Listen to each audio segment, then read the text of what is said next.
জানুয়ারি ছিল দিদির একটা ফ্রেন্ডের বিয়ে, তো সেখানে যাওয়ার জন্য রেডি হয়ে নিয়েছিলাম। আর লুকটা কেমন লাগলো অবশ্যই জানিও।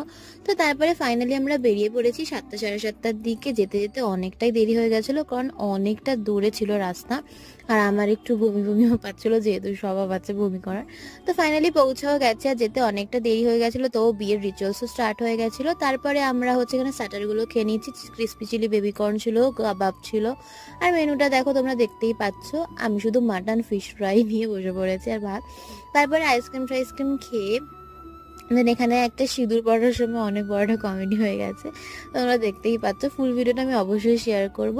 তো তারপরে হচ্ছে প্রায় 12টার সময় নিচে এসে একটু রিলস টিলস ঢং ঢং করে তারপরে হচ্ছে বেরিয়ে পড়ি বাড়ি যাওয়ার জন্য, কারণ পরের দিন আবার আমার কলেজ ছিল। তো বাই, দেখা হচ্ছে পরের একটা মিনি ভ্লগে। তো আজকের ভ্লগটা কেমন লাগলো আর আমার লুকটা কেমন লাগলো অবশ্যই আমাকে কমেন্টে জানাবে।